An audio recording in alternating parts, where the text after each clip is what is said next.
Bonjour à tous, c'est la reprise. Est-ce qu'on nous entend? Est-ce que les micros marchent? Normalement, oui. Je vois. Marion, rapproche-toi un tout petit peu. On se recadre. Salut tout le monde. Bonjour à tous et bienvenue dans le mug. Aujourd'hui, on va parler de la reprise. On va parler aussi de plein d'autres sujets. Tech, société, économie, culture. Mais dis-leur, Jérôme. Tout. On va parler de tout aujourd'hui, ce matin. Nous sommes le lundi 5 septembre 2022 et on démarre tout de suite.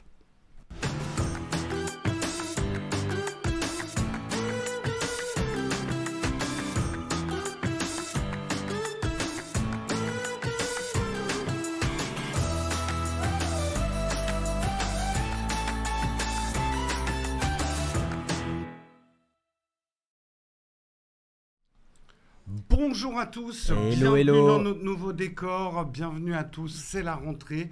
Je suis accompagné en ce début d'émission, en début de saison, par toute l'équipe d'animation actuelle, on va dire, tout à fait, du mug.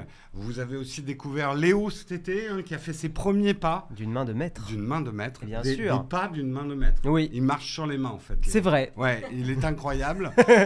On va commencer chill, tranquille. On va se raconter un petit peu les vacances. Vous allez nous raconter un petit peu les vôtres. Marion, comment s'est passé tes vacances? Et hop, passement de micro, bien sûr très discret. Oui, parce que nous n'avons pas encore plusieurs micros. Voilà. Bah, on en a 2 mais pas 3 quoi. C'est voilà. Ça. Ouais. Écoute, mes vacances, nos vacances, excellentes. Bretagne, grand air, paysage magnifique. Voilà, donc un grand plaisir. On a bien rechargé les batteries et donc du coup très excité par la rentrée quoi. Et t'étais où en vacances, Marion? Putain, c'est un peu bizarre. Le chat Twitch à côté de toi, quoi. Alors, on a fait une semaine à Belle-Île, qu'on ne connaissait pas du tout, qui nous a été recommandée. Très chouette. Par contre, il faut des vélos électriques, parce que c'est pas mal vallonné. Mais très belle côte. Il y a plein de sentiers pédestres tout le long de la côte, tout autour de l'île. Et donc, du coup, on s'amusait à faire des boucles, avec y aller à vélo, marcher sur la côte, en profiter, récupérer les vélos et tout, donc ça c'était top. Et la deuxième semaine c'était Vannes, donc grande ville du golfe du Morbihan, avec plein d'avantages, des paysages très variés, que ce soit au nord ou au sud, plein de petits villages à aller visiter, très sympa. Si vous voulez des images, l'Instagram de Marion, c'est vas-y, dis-le. Oh, l'abandon. Oh, l'émission, elle a 3 minutes. Il a déjà abandonné. Ça promet. C'est Aizea Design. Mais attention, moi, j'ai partagé que les photos de Belle-Île. J'ai fait blackout sur Vannes. Mais voilà, vous pourrez voir les photos. Et puis sinon, c'est Jérôme Kenborg sur Instagram pour voir toutes les photos. Alors, je vous préviens, il y a beaucoup de trucs qui dégoulinent de beurre et de sucre sur mon Instagram. Attention, ouais. J'ai publié des crêpes, des gâteaux, mais des d'ailleurs, D'ailleurs, j'ai fait la bise ce matin aux 2. Il y avait un peu de beurre sur le côté. Là. Ouais, il y a du sucre encore caramélisé. Évidemment. On sointe le kouign-amann. Ouais, un peu, ouais. Bah ouais. Et toi, Guillaume? Bon, ça va, Jérôme? Qu'est-ce que t'as fait pour tes vacances? Moi, j'ai fait plein de trucs. J'ai rechargé les batteries. J'ai fait l'Irlande. J'ai pris plein de photos. C'était trop bien. Et j'ai fait aussi l'Ariège. Là, je rentre d'une semaine en Ariège. Donc, c'est dans les Pyrénées. On a beaucoup mangé. Du Betmal, du bon fromage. C'est quoi le Betmal?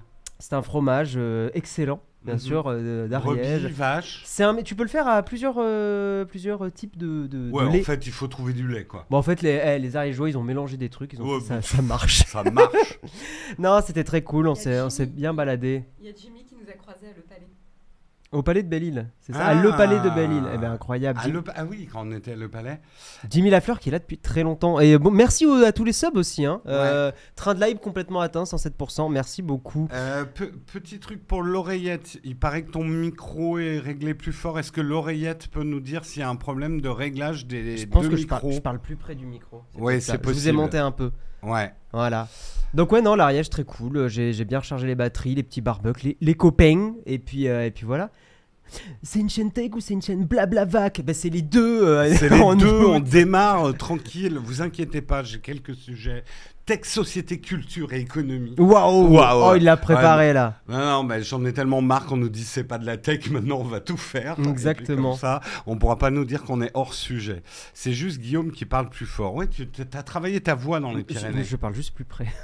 c'est tout. Bon, et vous, vos vacances, le chat, tout s'est bien passé, tout le monde est rentré. Est-ce qu'il y en a qui partent encore en vacances ? On est tellement content de vous retrouver. Non, ouais, c'est cool. Hein. Moi, je suis très content de profiter. En fait, de vraiment démarrer dans le studio. Ça y est. Oui, ça y est. Là, le c'est studio vraiment est officiel. prêt. Vous découvrez. Alors, normal, ça sera pas tous les jours un grand angle comme ça. On est en grand angle parce qu'on est à 3 aujourd'hui. On sera en grand angle quand on aura des invités. Hein. On peut rentrer en se tassant jusqu'à 4 invités. Je crois qu'on a encore un peu de marge. Vas-y. Oh On voit le bout de la table là, par contre. Hein. Oui. Bah écoute, on voit le bout. Par contre, c'est l'angle où tu peux pas faire le streamer habituel qui est en caleçon. Exactement. Voilà, là, ça, c'est l'angle. Là, ça se voit. Pantalon, ouais. Promis juré, on est tous en pantalon. Promis. Voilà. Vous le verrez. Normalement, l'angle que vous verrez quand on sera en mono-présentateur, c'est celui-là. Waouh. Ça sera plus celui-là. Je me permets d'exclure. Voilà, on adore être là. Ça va, Marion ? Invités. Ça va, Marion ? Voilà. Ouais. Vous aurez aussi cet angle-là où le présentateur pourra vous prendre un petit peu à partie et lire le chat parce qu'on a un écran pour lire le chat qui est juste là. Et nous aurons également, il n'y a rien de confidentiel nulle part, nous aurons également la top cam, si on a des petits produits à vous montrer. Exactement. Et ce genre de choses. Comme ce magnifique mug exceptionnel. Attention, il y a du café dedans. Je m'en suis rendu compte. Le mug, waouh, il est magnifique. Tout à fait. Est-ce qu'on vous donnerait pas un peu le programme de la semaine ? Ça pourrait être pas mal. Le programme, parce que la semaine va être très compliquée. Très compliqué. Est-ce qu'on peut réapparaître dans le live, Jérôme ? Est-ce que c'est trop demandé ? Alors, cette semaine, au niveau des présentations, on commence par une semaine chamboulée. Oh bordel. Ça ne sera pas le programme habituel. Demain, Marion, ici. Marion expérimente cet atelier. On verra si après, ce que tu décides de faire pour ton mug, si tu le fais ici ou dans ton ancien décor. Mais on va expérimenter. Donc, je serai dans le coin, je pense, là, pour t'assister un petit peu demain. En régie. Mais tu seras toute seule au micro demain. Mercredi, ça sera Guillaume et pas jeudi. Parce que jeudi et vendredi, tu es ailleurs. Oui, il y a Siri qui s'est activée sur le live. Je ne sais pas pourquoi. Voilà, on ne saura pas pourquoi. Oui, je ne peux pas dire, mais je ne serai pas à Paris. Voilà. Jeudi, vendredi, tu ne seras pas là. Donc, ça sera moi qui ferai les mugs jeudi, vendredi. Je sais que beaucoup ont demandé, puisque vous avez vu Léo cet été, est-ce que Léo va faire des mugs ? C'est des choses auxquelles on réfléchit. Pour rien vous cacher, nous, les présentateurs, on les paye. Je sais, c'est un truc étrange. On les paye pas en visibilité. Ni Marion, ni Guillaume, ni moi sont payés en visibilité. On est payé en yacht. On paye en yacht, donc il va falloir voir si on arrive à financer un yacht pour... mais pourquoi pas ? On est prêt. Notre gros changement... qu'on a vraiment à vous annoncer, c'est le nouveau studio aujourd'hui. Il est incroyable. Nouveau setup, on va dire glow. Avec les petites lumières qui clignotent derrière. Avec les lumières qui clignotent. On a un ventilo allumé, c'est pour ça que Marion a les cheveux dans le vent. Mais on dirait que tu es encore en Bretagne, Marion. Waouh. C'est beau. En plus, les micros sont bons parce qu'ils excluent le ventilo, quoi. Oui, c'est pas mal. C'est vrai. Mais ils excluent un peu Marion aussi, là. Tu veux pas lui passer un micro Oui, je lui passe. Voilà. Et surtout, Marion, il y a la keynote d'Apple bientôt. Keynote mercredi soir. Qui nous emmerde bien, cette keynote. Parce ça tombe, mais pile poil, là, vraiment la bonne date quand on a le concert qu'on attend depuis 2 ans. Donc, désolé. Concert de quoi ? Raconte un petit peu. Ce sera concert d'un de mes groupes préférés, mais que vous connaissez parce que j'en ai déjà parlé dans le mug plusieurs fois. C'est Glass Animals, que je devais voir il y a 2 ans avec Jérôme et qui a été repoussé à cause, évidemment, du coronavirus, du confinement, etc.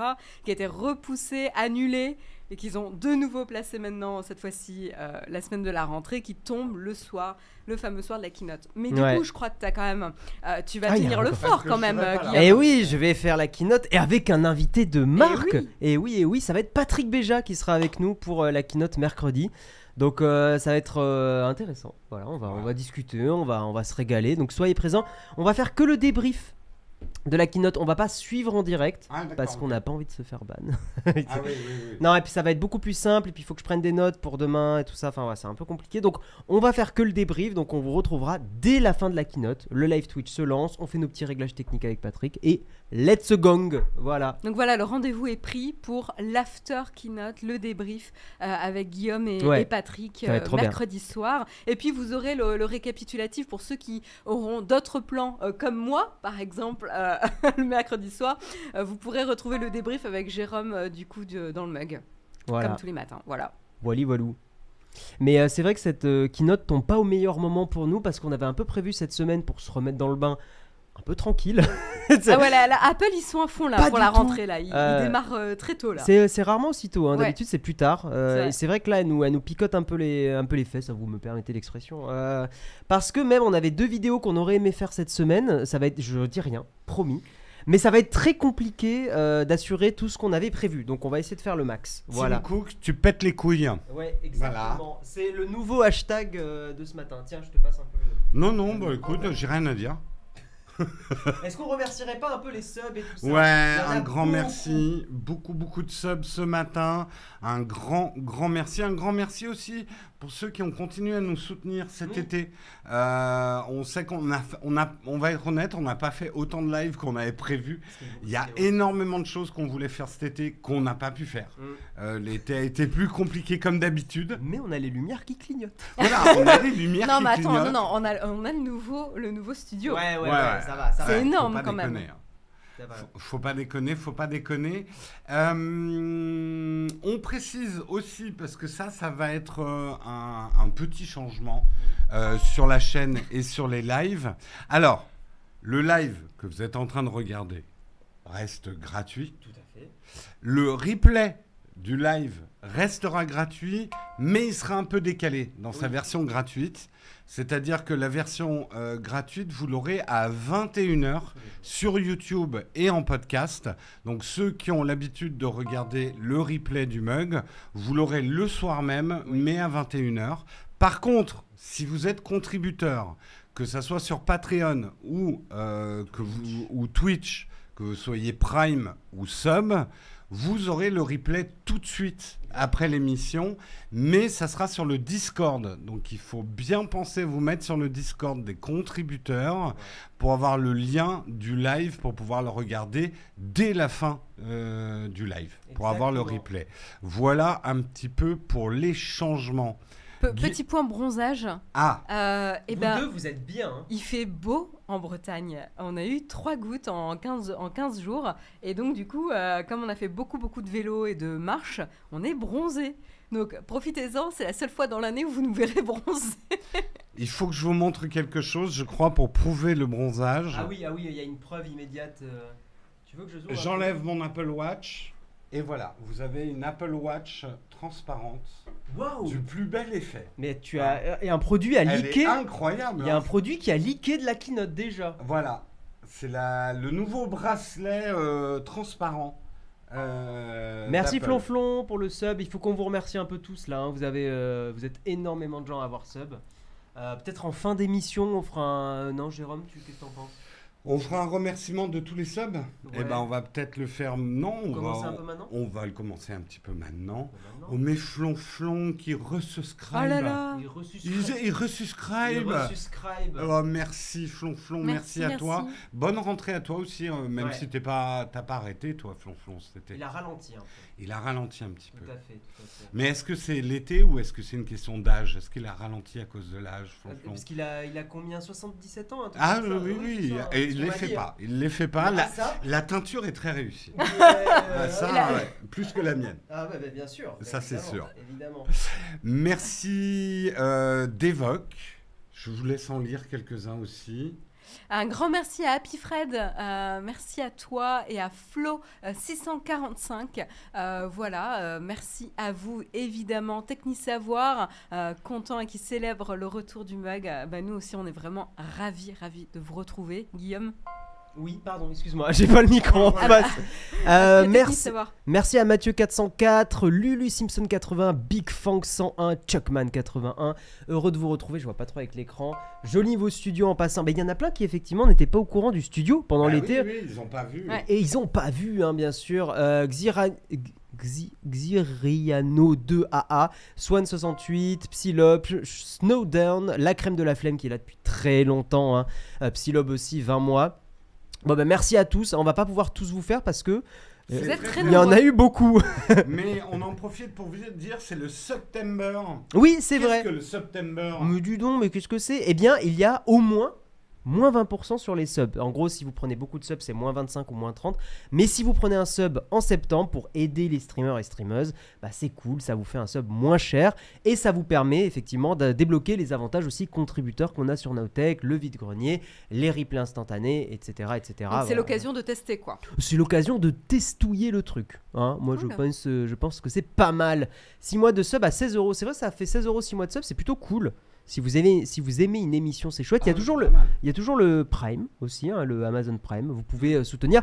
Par contre, c'est des filous Amazon. Maintenant, tu ne peux plus le faire avec le Prime étudiant. Tu peux plus soutenir. Je crois que Amazon n'aime pas les étudiants. Mais ouais. Il y a toujours la gueule de Jeff Bezos. Je l'ai pas enlevé. Tu peux nous l'enlever, Jeff Bezos, ça m'oppresse un petit peu. Faudra vraiment qu'on l'enlève. Ah oui, tu peux pas le faire là. Oui. Voilà. Ah, c'est super. On peut enfin s'abonner avec Prime depuis un smartphone, depuis iOS, j'imagine, parce qu'avant c'était Android, on pouvait. Ouais, depuis iOS. Ouais, ah vous pouvez le faire depuis l'iPhone alors, ça c'est cool, ça c'est vraiment cool. Donc voilà, attention, le September n'est pas disponible sur mobile. Alors attention, ouais. Ah merci pour l'info, ouais. Mais merci pour vos primes en tout cas, effectivement, Alun75, Baron Maroutan. Voilà, c'est des... Padawan, oh c'est trop mignon comment c'est écrit. Padawan, ça fait longtemps qu'il est là, Padawan, 23 mois. Jeannot Leblanco, grand merci à vous. Ouais, quid des subprimes avec la hausse des prix, tu veux dire l'inflation, aucune idée. Pour l'instant ça n'a pas bougé. Faites comme vous pouvez, hein, bien sûr. Hein. Voilà, si vous voulez nous soutenir et que vous en avez les moyens, c'est top pour nous. Et si vous pouvez pas, c'est pas grave. Évidemment, l'émission reste gratuite et replay à 21h. Merci Laikenao, merci. Jérôme, je te rends un peu. On va peut-être te laisser. Il y a un mug à faire. Ah bon ? Moi, j'ai rien préparé, hein, c'est la rentrée. Il n'y a pas un sujet que tu as envie de non, il a rien préparé. Oh là là, le drame. Comment on va faire ? Moi, ce matin, j'ai fait mon petit cartable. J'ai mis mon petit goûter. Et moi, je suis là pour qu'on fasse... on va faire... c'est quoi qu'on fait le premier jour à l'école, le planning ? Enfin, comment on appelait ça ? Alors, il y a l'appel, ça commence. Ensuite, effectivement... le planning des cours, tu sais. Oui, l'agenda. On se dit, ah merde, je vais avoir la vieille prof moche, là. Et pas sympa. Chouette, on a une remplaçante en anglais. On va la faire chier. L'emploi du temps. Moi, je suis venu pour ça, pour faire l'emploi du temps avec vous. Exactement. Il y a Tess qui nous dit lecture du règlement intérieur. Ça, Jérôme, il veut pas. Alors, le mug, on le fait à quelle heure, les gens ? Allez, on va commencer. Non, mais on va faire. Alors, j'ai préparé quand même un petit mug. Hein, c'était une blague, bien sûr. Mais un petit mug condensé. Un grand merci, Marion et Guillaume, d'être passés pour ce redémarrage de saison. On va te laisser. Qu'on espère magnifique, aussi belle que notre nouveau studio. Tout à fait. Bien évidemment, au début, il va falloir qu'on s'habitue au nouveau studio, les changements de caméra et tout ça. Bon, ça va péter. On espère en tout cas qu'il vous plaît. Vous allez pouvoir du coup en profiter et le découvrir. Du coup tout au long de la semaine, hein, vous me direz ce que vous en pensez. Il y a des trucs qui vont péter dans le nouveau studio, on vous le dit. Il y a encore des trucs qui se fixent. Il y a des boulons pas forcément vissés à 100%. On est en bêta. Hein. On est en bêta, on est en grosse bêta, exactement. Et Marion, on te retrouve demain matin ? Ouais. 8h tapantes, on se retrouve pour débriefer de l'ActuTech. Yes. Et des séries que j'ai regardées durant l'été. Et j'avais des devoirs à faire. Vous m'aviez donné des devoirs dans la chatroom. Est-ce que tu as fait tes cours d'été ? Eh ben, on verra demain. Tes cahiers de vacances. Je vais parler des anneaux de pouvoir ce matin, ce sera pas la peine. Je sais, j'ai vu, je le vois sur l'iPad. Ouais, donc je te prends des sujets. Ah, super, ça commence, la Discord commence dans cette émission. Ça me fait trop marrer quand tu dis t'as pas préparé, le mec il s'est regardé 2 fois les 2 épisodes des anneaux de pouvoir. En fait t'es en train de faire Captain Popcorn quoi, d'analyser les séries, très bien. En fait je regarde ce qui marche et je vous pique les bonnes idées, je suis Apple. Mais là je vois qu'il y en a certains, qu'il y en a un là dans la chatroom, là il y a mon frère, il va être très intéressé par ton débrief des anneaux de pouvoir. Je suis très très curieuse de voir son avis aussi.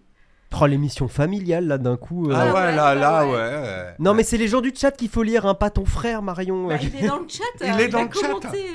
Ah ouais, mais si vous commencez comme ça là, après ça va être quoi? Vous imaginez, il y a des streamers, ils ont leur maman dans leur chat. Super. Moi, elle est dans le chat. Ma mère, elle sait juste pas s'en servir, mais elle est là. Elle est là pour checker ma coupe de cheveux de toute façon, tous les matins.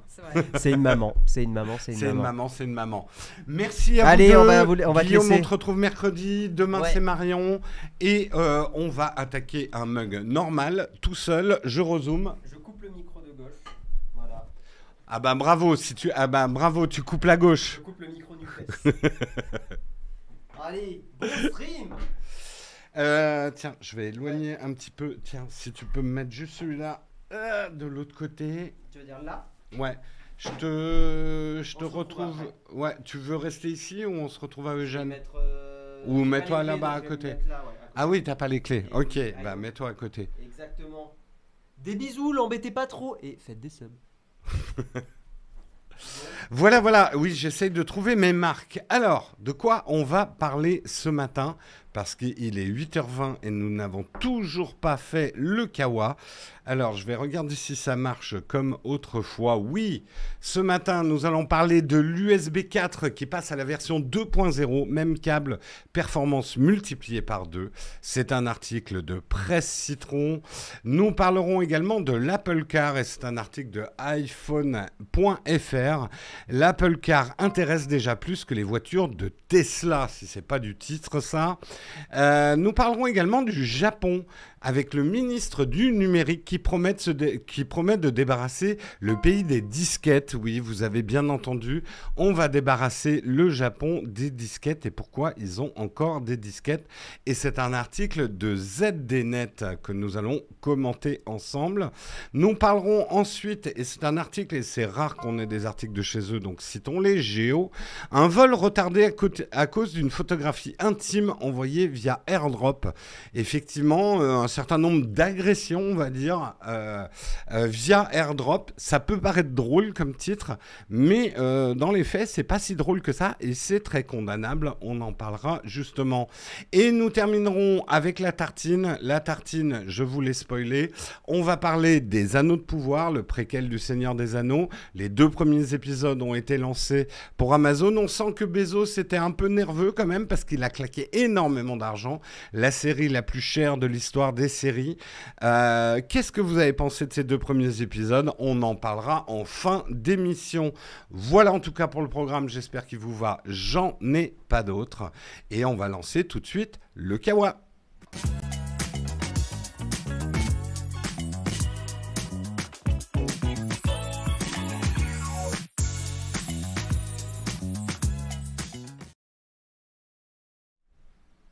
Alors désolé, il y a des petits délais sur les trucs parce que j'ai pas encore toutes mes marques.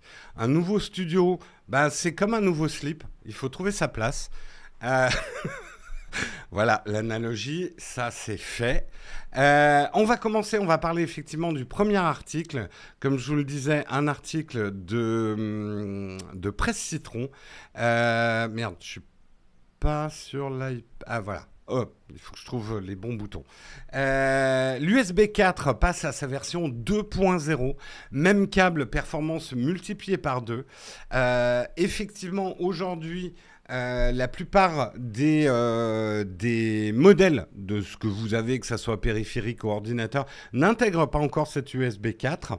Et même, on est très en retard sur l'USB. Beaucoup d'objets que vous avez sont encore sur le standard 3.2 avec une bande passante qui est limitée à 20 gigabits seconde. Le standard USB 4 lui permettra d'atteindre 40 gigabits seconde. Or, malgré cette lente implémentation, le consortium USB-IF, donc les gens qui décident des normes USB, vient d'annoncer le successeur de la norme USB 4, qui va être baptisé, alors là, accrochez-vous, l'USB 4 version 2.0. Pourquoi ils n'ont pas appelé ça USB 5, mais bon, on en reparlera. On relève au passage justement que le consortium n'a sans doute pas, encore une fois, vraiment très bien choisi le nom, puisqu'il existe une norme USB 2.0 que vous connaissez bien. Donc là, il y a des gros risques de confusion entre l'USB 2.0 et l'USB 4 version 2.0. Vous voyez la douille. Vous voyez les problèmes. Et ça prête à confusion. Cette norme USB 4 version 2.0 fonctionnera avec les câbles que vous avez déjà. Et ça, c'est la très bonne nouvelle. Et les connecteurs USB type C actuels, tout en multipliant par 2 les performances délivrées par les standards USB 4 1.0. Donc, en gros, pas d'affolement. Vous n'avez pas tous vos câbles à changer. C'est juste qu'il faudra que vos périphériques ou l'ordinateur ou quoi que ce soit, gère la norme USB 4 2.0 pour avoir le doublement de vos vitesses de transfert. Mais les câbles ne seront pas à changer. Et ça, c'est quand même assez intéressant. Attention, et les confusions vont être multiples. Retenez bien une chose, l'USB-C, c'est un standard physique. Hein. C'est un câble qui ressemble... Est-ce que j'en ai ici ? Non, j'en ai pas ici. À vous montrer, mais vous voyez à quoi ressemble l'USB-C. Il peut y avoir tout un tas de choses derrière ce standard physique. Il peut y avoir du Thunderbolt. Il peut y avoir du 2.0. Maintenant, de l'USB 4 2.0. Donc, ça va être très confusant. Quel câble permet, quel type de recharge, quel type de transfert de données, data ou pas. Ça, il n'y a pas vraiment d'iconographie ou de couleurs qui sont claires là-dessus. Il faut bien lire les spécifications des câbles que vous achetez. Je pense que dans le courant d'année, on fera un guide. Nous, par exemple, on va essayer d'étiqueter maintenant tous nos câbles USB-C pour savoir ce qu'ils permettent de faire. Et ça, c'est vrai que ça va être le gros problème de l'USB-C, c'est qu'il peut y avoir plein d'USB-C différents, en fait, avec aucune reconnaissance physique entre les deux. Que vous dire d'autre par rapport à ce standard ?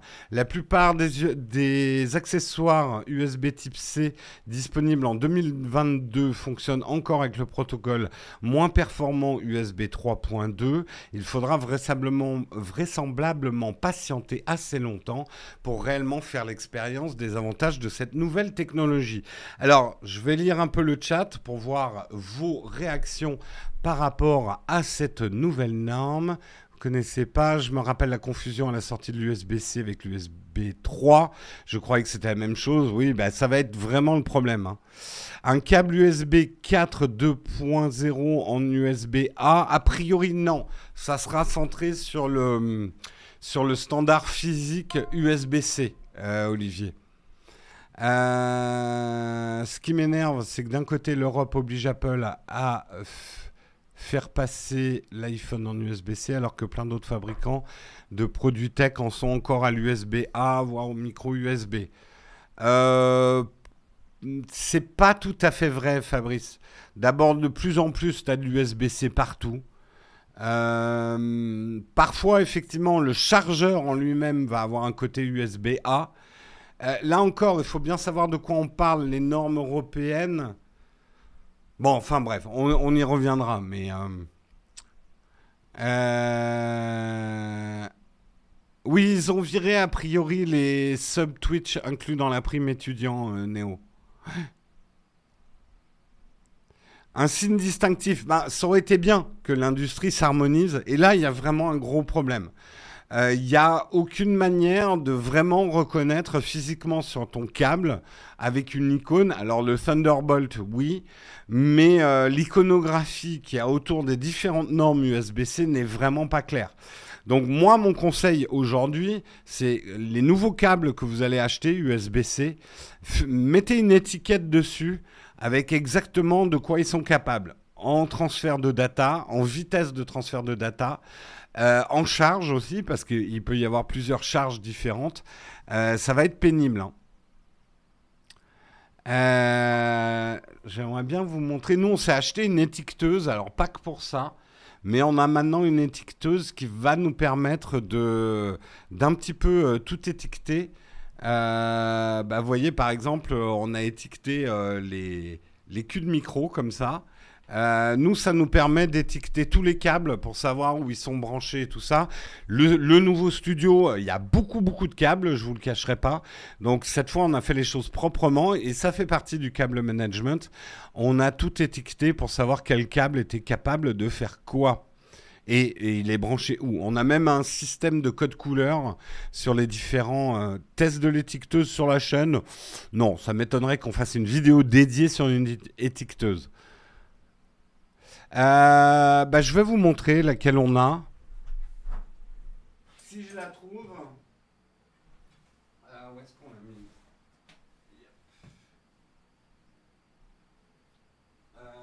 Merde.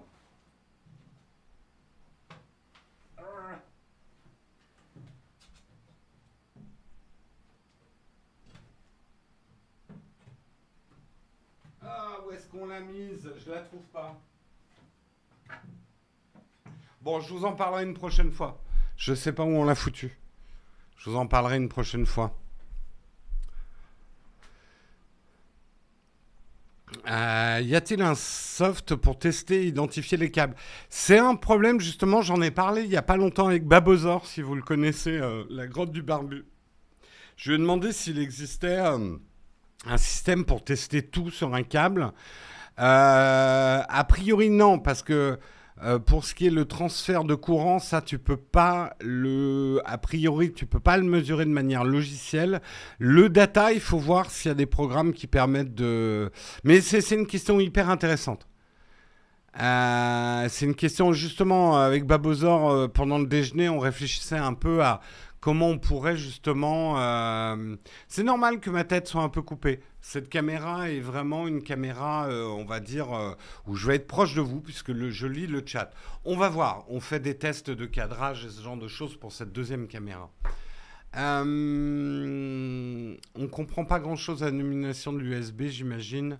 Même pas monsieur et madame tout le monde. Ouais, ça va vraiment être un problème. Hein.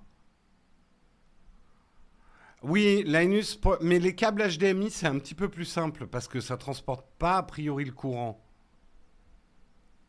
Le speed test, oui, pour les vitesses de transfert, probablement. Mais par contre, les vitesses de charge, tu ne les auras pas avec un speed test.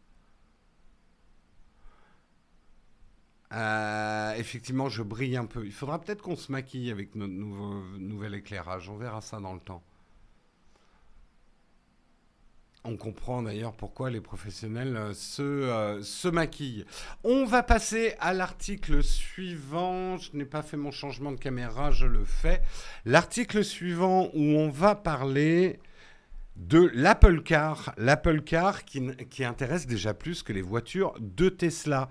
Un nouveau sondage de Strategic Vision a demandé à 2000 propriétaires de voitures quelle marque ceux-ci pourraient sérieusement considérer pour l'achat d'une nouvelle automobile. Le fabricant japonais Toyota est en tête, donc beaucoup plébiscite effectivement Toyota, avec 38% de réponses, suivi de près par Honda, et qui est à 32%, donc qui talonne.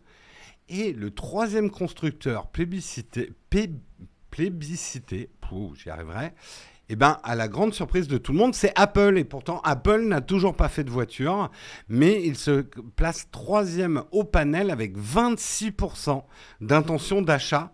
Ford est quatrième avec 21% et Tesla est cinquième avec 20%.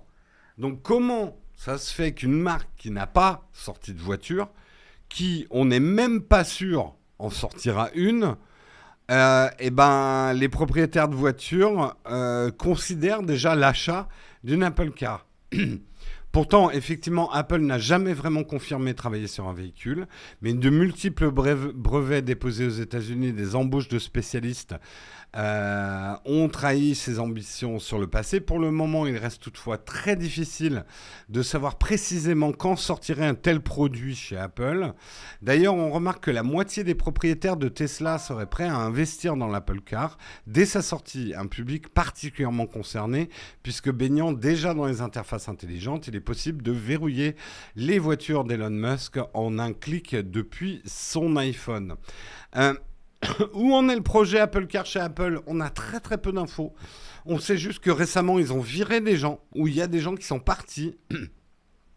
Donc, est-ce que c'est un signal que le programme va bien, va mal chez Apple, qui sera mené à bout?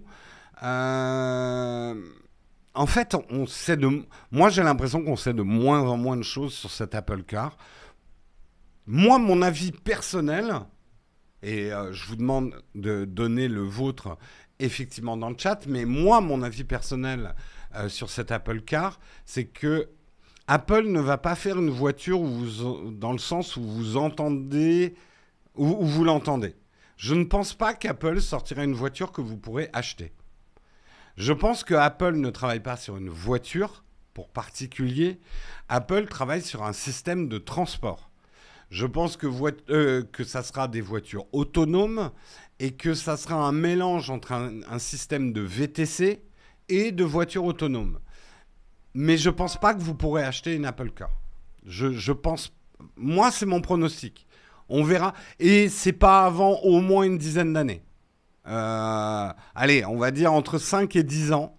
Qu'on aura des nouvelles de ce truc-là. Je pense qu'Apple travaille effectivement sur le futur et que Apple pense que les gens dans le futur ne voudront pas acheter leur voiture.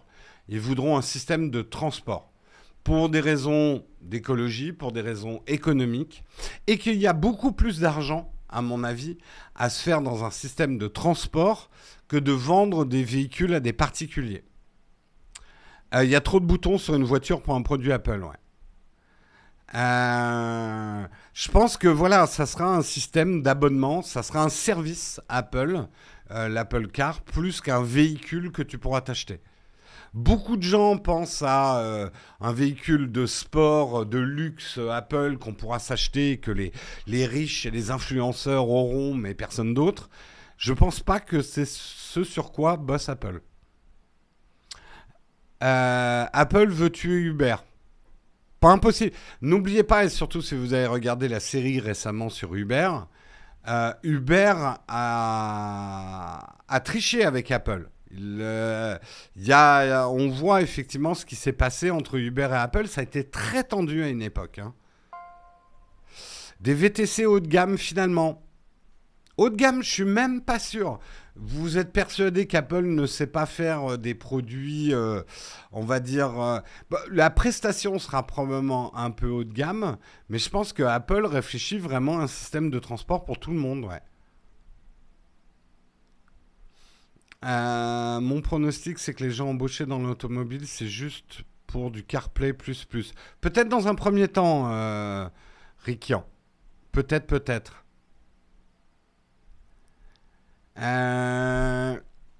T'es de l'avis de on refait le Mac, l'Apple Car, c'est le nouveau CarPlay annoncé. Oui, peut-être dans un premier temps. La série Super Pump sur Uber. Alors, je l'ai trouvé très cool, mais j'ai trouvé qu'ils, un peu comme toutes ces séries sur les startups qu'on a en ce moment, ils ont un peu rallongé la sauce. Elle est bien, mais elle tire un peu sur la longueur quand même. Une voiture qui se recharge en Lightning, pas pratique.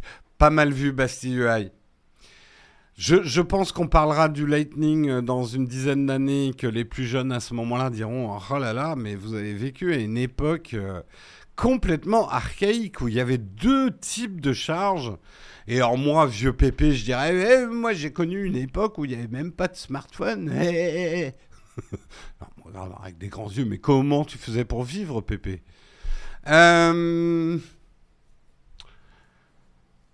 La série est sur quelle plateforme ? Alors, Super Pumped, la série sur Uber. J'essaie de pas me tromper. Alors, elle n'est pas sur Apple TV. Je crois que c'est une. Tu peux la voir sur Canal+. Je crois que c'est une série sur Canal+. Ouais, c'est sur Canal+. Non, elle n'est pas sur Amazon Prime. Hein.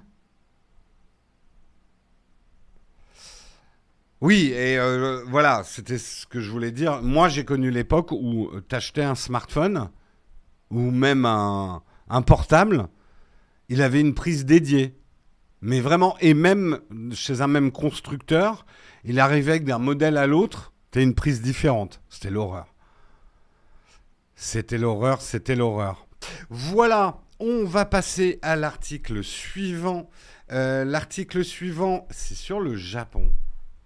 Et vous savez quoi? Le ministre du numérique du Japon promet de débarrasser son pays des disquettes. Non, pas de Godzilla, des disquettes. Et alors, si vous regardez TEV, vous êtes au courant de ça. Mais c'est vrai que parfois, on a une vision du Japon technologiquement très en avance sur nous. Et quand on regarde de plus près, en fait, le Japon est un pays très paradoxal. Où il y a des choses, effectivement, technologiquement, ils sont très en avance. Ils ont été très en avance aussi sur nous. Mais le poids des traditions et le poids des procédures, il est très très fort au Japon. Et il faut savoir effectivement que le ministre japonais du numérique a promis de supprimer les lois qui exigent que les données envoyées au gouvernement soient expédiées sur des disquettes et autres supports physiques. Il y avait dans la loi le fait qu'on était obligé d'utiliser des disquettes pour envoyer du data en fait au gouvernement. On ne pouvait pas l'envoyer à travers les réseaux. Il fallait la disquette physique qu'on envoyait effectivement au gouvernement. Ça paraît un archaïsme assez incroyable. Mais le ministre japonais du numérique, Taro Kono, s'est engagé la semaine dernière à supprimer les lois japonaises qui imposent l'utilisation de disquettes et de CD-ROM dans les systèmes du pays. Dans un tweet provenant de son compte Twitter, M. Kono a déclaré qu'il déclarait la guerre aux disquettes dans le cadre de sa transformation numérique et de la possibilité pour les citoyens de soumettre des données en ligne. M. Kono a expliqué qu'il existait environ 1900 articles dans les lois japonaises qui obligent les entreprises à soumettre des formulaires au gouvernement sur disquette. Il y a également 157 lois qui exigent que les soumissions soient spécifiquement envoyées sur des disques optiques, des disquettes magnétiques ou des bandes magnétiques. Ils en sont encore là. Comme les lois ne prévoient pas de mécanisme en ligne, elles obligent techniquement les entreprises et les citoyens à utiliser une technologie que de nombreux consommateurs ne peuvent même pas trouver en magasin. Parce qu'aujourd'hui, même au Japon, pour acheter une disquette vierge, faut faire les brocantes. Puisque Sony a arrêté, Sony qui est, je crois, un des derniers à avoir distribué les disquettes, s'est arrêté en 2011. Donc c'est fou quand même que dans un pays, il y ait des lois qui t'obligent à utiliser une technologie qui, dans les faits, est complètement obsolète. Alors, je sais ce que vous allez dire, dans l'administration française, il y a encore des endroits où on est obligé d'imprimer, on ne peut pas tout envoyer. Je trouve qu'on a fait des gros progrès, surtout ces 2 dernières années, confinement oblige. Moi, je trouve qu'administrativement, alors, il y a encore des trucs où on est obligé d'imprimer, mais ça devient de plus en plus rare. Je trouve qu'on a fait des bons progrès sur le fameux bureau sans papier. Moi, il y a de plus en plus de choses. Je peux signer sur ma tablette. Je peux envoyer par mail. Pour moi, les plus gros archaïsmes, c'était presque au niveau bancaire. C'est en train d'être résolu dans mon ancienne banque, on va dire, pas mes banques en ligne. Où est-ce qu'on m'a fait chier récemment d'imprimer un truc?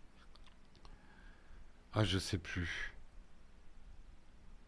Après, il y a oui, alors si, c'est avec la Sécu, j'ai encore des problèmes. Mais c'est plus des problèmes de retard, là, ouais.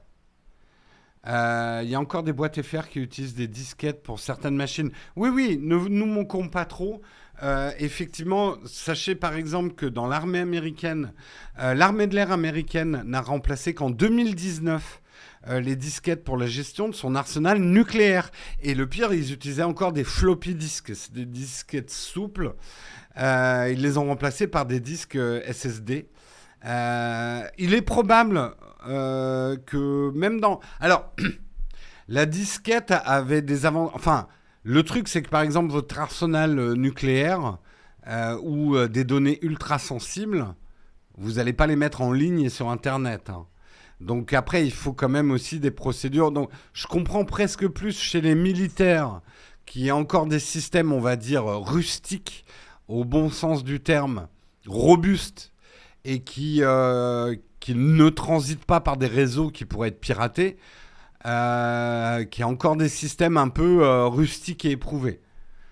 Moins du côté administratif. C'est pour ça que je comprends moins ce qui se passe au Japon. Et vous, vous en pensez quoi ? Nous, les bandes magnétiques de sauvegarde pour les data VIP. D'accord. Les bandes... Alors, je sais que les bandes magnétiques, pour l'instant, je crois que c'est le support de stockage le plus fiable, je crois, hein, ou qui peut durer le plus longtemps, je sais plus. Les banques utilisent encore le Fortran comme langage de prod, ouais. L'impression, en France, on fait ça sur des tablettes d'argile, impossible à pirater en ligne.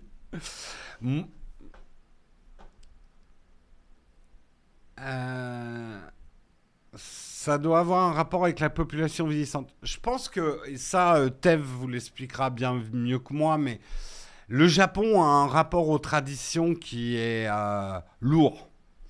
Le Japon est un mélange de prise de risque en termes d'innovation, mais qui, paradoxalement, n'aime pas le changement. C'est un peu bizarre, mais allez voir les vidéos de Tev sur le sujet, c'est hyper intéressant. Tev, c'est la chaîne Tev ici Japon.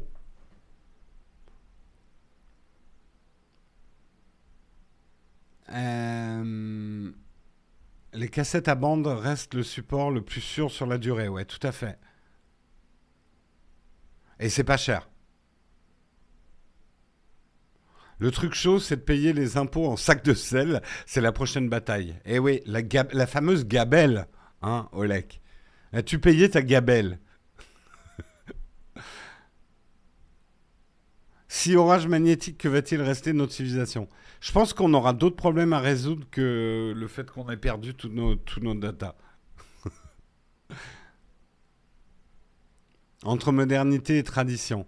Ouais, mais le poids de la tradition, d'ailleurs, on l'avait même vu avec les problèmes qu'ils ont eu avec leur centrale nucléaire. Il y a un truc, on le voit aussi dans parfois cette impression que le Japon, même au niveau jeux vidéo, est parfois un peu sclérosé. L'obéissance à l'autorité, le poids des traditions, c'est compliqué pour eux. T'attends le livreur, la baleine, le fisc me doit un trop perçu. Fais-toi payer en salle de Guérande. L'humanité numérique disparaît à fur et à mesure de son avancement. Écoute, je sais pas. Nul ne peut... Mais on le sait, effectivement, le stockage papier est pour l'instant plus fiable que le stockage numérique dans la durée. Après, il y a quelque chose dans le numérique que n'a pas le papier, c'est que le numérique se duplique sans perte de qualité liée à la génération de duplication. Donc je pense que dire que les supports numériques sont moins fiables que le papier dans la durée, ça dépend. Si on les copie régulièrement sur des supports à jour, ça se discute.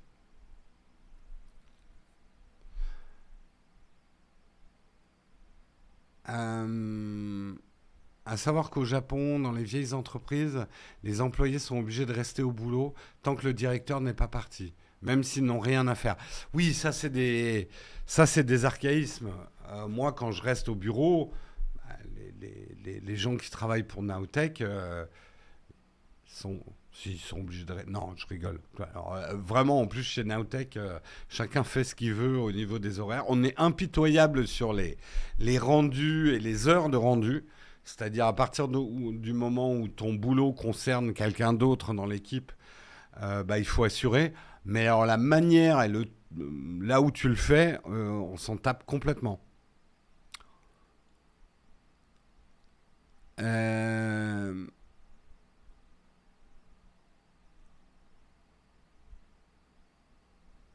Oui, oui, et n'oubliez pas, parce que le truc que le papier est plus fiable que le magnétique, et tu as tout à fait raison, et puis, oui, mais dans certaines mesures, le papier est plus difficile à recopier, à multiplier, à dupliquer, et du coup, voilà, toi tu donnes l'exemple de la bibliothèque d'Alexandrie, le papier, quand ça crame, c'est tout paumé aussi.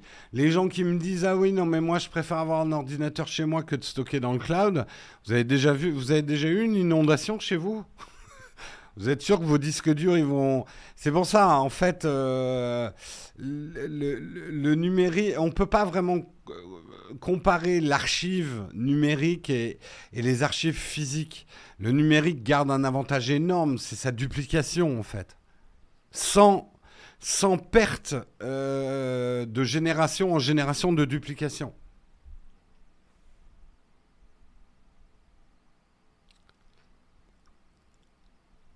On va repartir sur le papier perforé. Mais non, parce que si ça crame ou que tu te prends une inondation, c'est le bordel. Hein.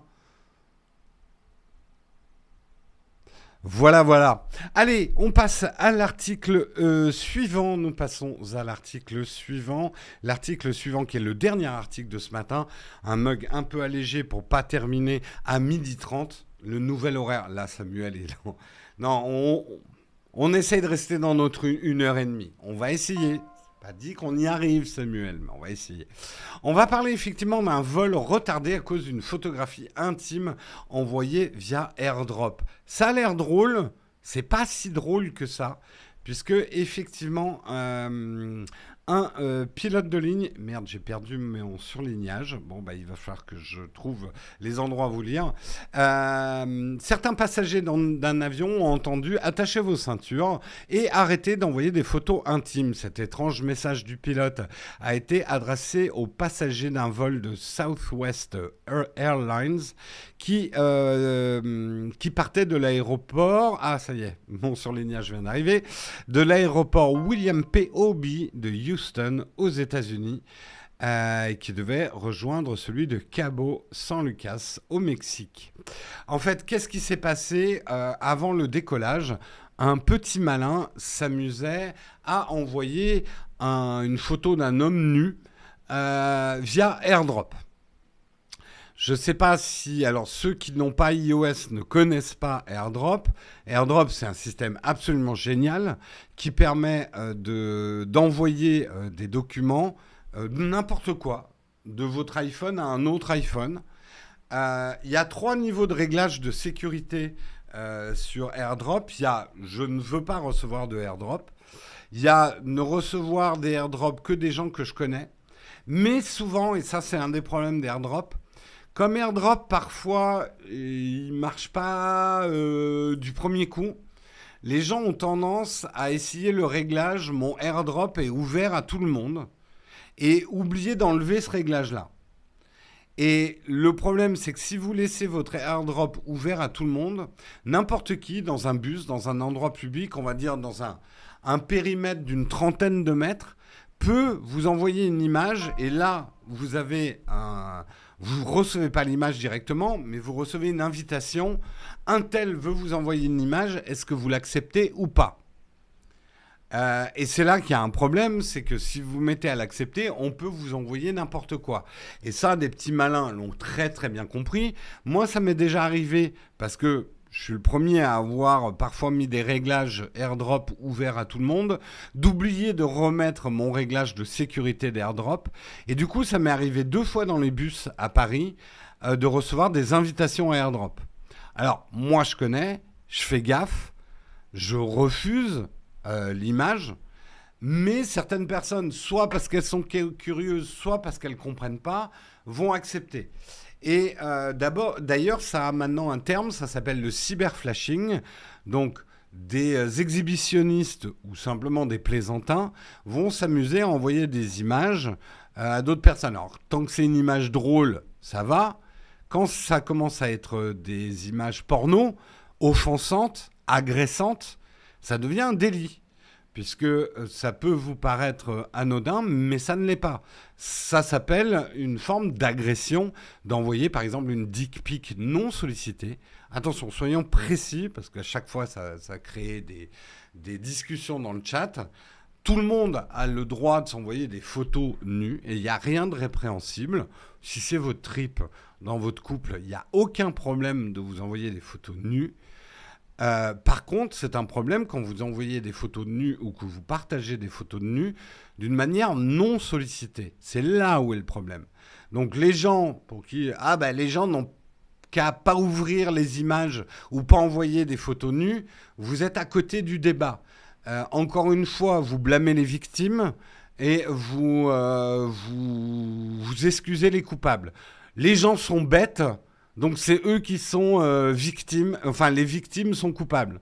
C'est un raisonnement stupide, il faut arrêter de l'avoir. Il ne faut jamais oublier que c'est celui qui décide d'envoyer une image offensante non sollicitée qui est le coupable. Et ça peut arriver à tout le monde de faire une manip rapide ou qu'il y ait une confusion et d'accepter une image. Donc, alors, si ça clignote derrière, c'est normal, c'est vos subs, je vais vous remercier tout à l'heure. Dès que quelqu'un sub, eh bien, ça clignote derrière. C'est notre manière de vous remercier avec des clins d'œil de lumière. Clin d'œil de lumière, on dirait une chanson magnifique. Ça peut vous paraître anodin, mais il faut savoir que plus de la moitié des femmes âgées de 18 à 29 ans ont déclaré avoir reçu des images obscènes non sollicitées, contre 37% des hommes de la même tranche d'âge. Au Texas, il s'agit même d'un délit. Et cela pourrait être bientôt le cas en Californie, où un projet de loi donne la possibilité à une personne de poursuivre pénalement l'expéditeur d'une photographie obscène. En France, sachez-le, une telle pratique d'envoi de photos intimes non sollicitées s'apparente à du cyberharcèlement. Et le cyberharcèlement, maintenant, c'est dans la loi. L'auteur risque 2 ans de prison et 30 000 € d'amende si la victime a plus de 15 ans.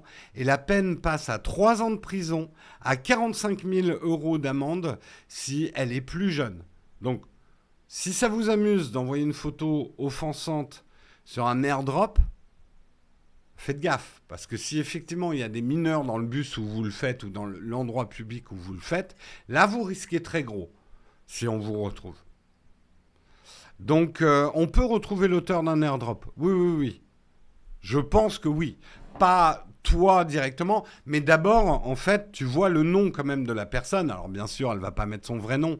Mais, voilà. Je pense qu'il y a de l'adresse IP quelque part aussi. Hein. Mais soyons très très clairs, parce que sur ce genre de débat, il y a toujours une confusion. Je parle d'images de nus non sollicitées. Encore une fois, il n'y a pas à être contre les images de nus. On a tout à fait le droit de s'échanger dans un cadre intime des photos de nus. Ça fait partie de la liberté. Et c'est important qu'on garde cette liberté-là. Donc les gens qui ont des jugements hâtifs à dire « Oh bah les gens n'ont qu'à pas envoyer... » Elle avait qu'à pas envoyer des photos d'elle nue. C'est un raisonnement, désolé de vous le dire et si ça vous agresse d'entendre ça, mais je pense que vous avez un raisonnement stupide qui protège les coupables et qui continue le harcèlement des victimes. Après que vous ne compreniez pas l'intérêt de faire ça, ça c'est autre chose. Si c'est pas votre trip d'envoyer des photos de nus, c'est pas votre trip. Mais c'est simplement un jugement personnel. Dans un cadre intime, mais avec consentement. Oui, j'aurais dû... L'important dans tout ça, c'est la notion de consentement. Pour moi, la liberté doit être quasi totale, tant qu'il y a consentement et qu'il est clair.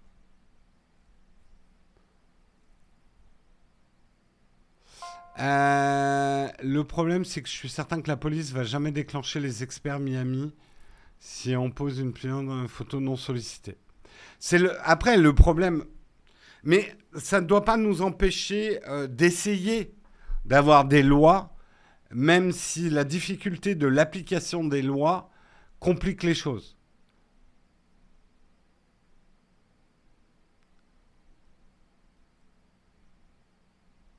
Je pense que le seul moyen... j'ai pas lu. Je pense que le seul moyen de prouver que c'est pas du cyberharcèlement lors d'un... que la personne qui devait le recevoir, genre ton compagnon, se manifeste et témoigne, mais alors sinon, non. Ouais, on verra dans le temps. On verra dans le temps s'il commence pas à y avoir justement des jurisprudences là-dessus, hein. Merci beaucoup Lord Azulai qui a offert des abonnements. J'ai pas eu le temps de remercier tout le monde. On va le faire justement en cette fin d'article. J'arriverai pas à lire tout le monde, mais je remercie les derniers subs. Alias IU pour ton 26e mois. Je vais pas lire les mois, sinon on va pas y arriver. Merci Team BNB. Merci Ananas Tenace. Merci notre Teddy27. Merci Poney Mort. Merci Trash Till Death. Merci Le Blazet. Merci Laurie. Merci Vlad. Merci Loutre48, merci Caméléon41, merci Indy76, merci Electribe, merci Dam's Dream, merci Florian, merci Walex, merci Lunita, merci BelenQN, merci T'es Curieux, merci Melze But, merci Electron14, merci Pollux, merci Volkingzer, merci Burberry, merci Likeanao, merci Oxoax, merci Thomas Blibli, merci Aloun75, merci Baron Marutan, merci Padawan, merci Tson Ono, merci Jean Le Blanco, merci Flonflon. J'ai remonté pas mal quand même là, hein. En tout cas, merci à tous pour vos contributions ce matin, ça fait plaisir pour la reprise, ça régale.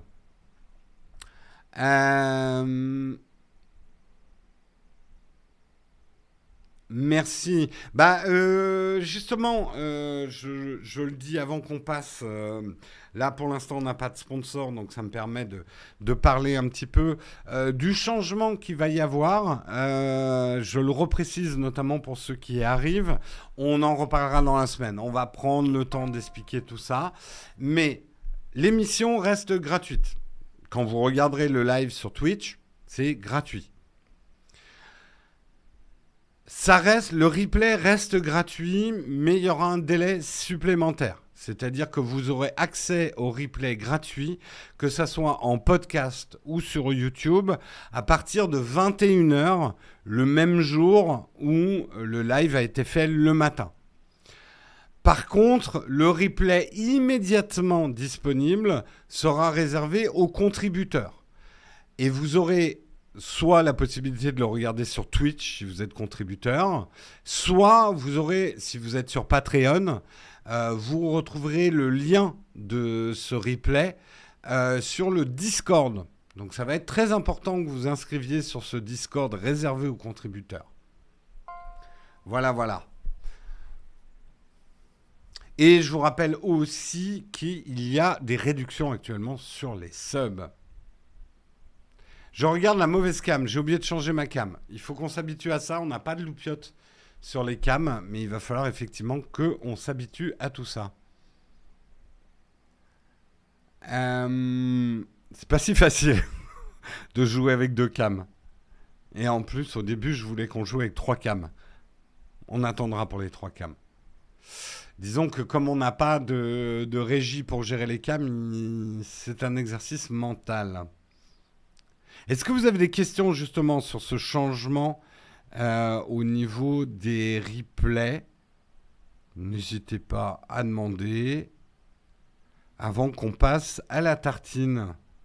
On fera un corn fac à la fin de l'émission. Vous pourrez reposer des questions, mais là, je fais une petite pause contributeur. Pourquoi ce changement? On va être franc, hein, Yves Castel, c'est pour augmenter les subs. c'est pour augmenter les subs parce qu'on est à peine rentable sur cette émission du matin et que pour pouvoir vous proposer des nouvelles choses comme un nouveau studio, éventuellement le recrutement de nouveaux présentateurs et tout ça, on a besoin d'être plus que rentable. On a besoin de dégager de l'argent qu'on pourrait investir dans des nouveaux projets. Donc il est important pour nous d'augmenter le revenu en fait de spécifiquement le mug. Le programme de la semaine va-t-il changer dans ses présentations? Pour l'instant, non. À part cette semaine, comme on vous l'a expliqué en début d'émission, où Guillaume ne fera pas son mug le jeudi et le mercredi, comme il a l'habitude. Il fera que le mercredi et moi, je ferai le jeudi. Les sponsors du mug sont trouvés. Pas tous. On en aura peut-être à la rentrée. On n'a pas de négo à l'année, Pierre-Yves.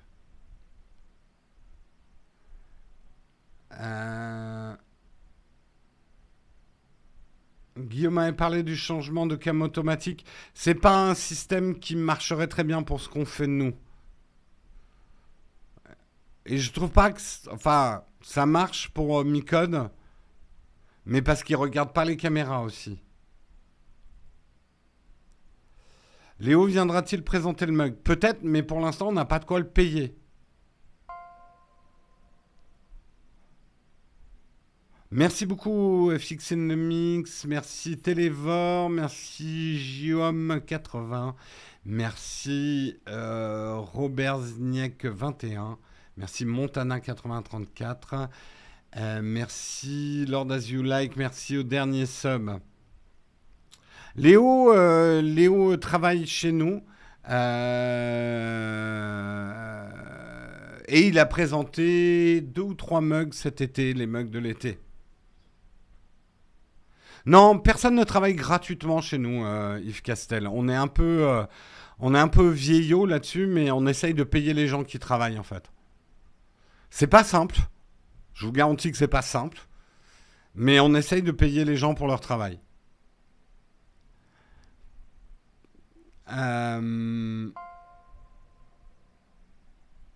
Non, c'est pas Léo de la chaîne Techmaker. Merci à tous ceux. Merci Chips Masqué, une Chips Masquée. C'est bien de payer les gens. Oui, mais pour payer les gens, il faut gagner de l'argent. C'est là où généralement, il y a une partie d'entre vous, l'algorithme pète dans votre tête. Ah oui, alors attends, je veux que tout le contenu soit gratuit, je veux pas de pub, je mets des ad-bloqueurs, mais je voudrais quand même que le contenu que je regarde, ils aient assez d'argent pour payer les gens. En fait, là, il y a juste une partie de l'équation qui est pétée. et les sponsors, ça me gave. Vous faites chier, là, avec NordVPN. Oh là là, c'est toujours les mêmes sponsors. Payer les gens qui travaillent, c'est tellement surfait, ouais.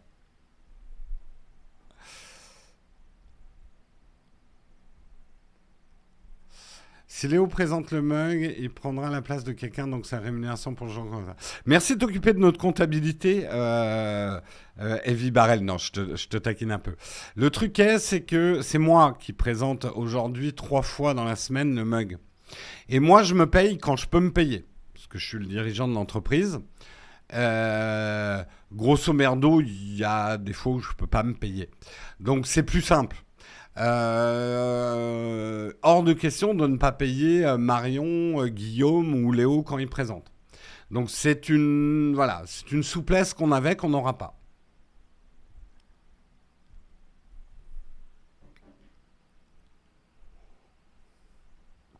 Ah bon, faut payer les gens, je tombe des nues. Ben ouais. Ouais.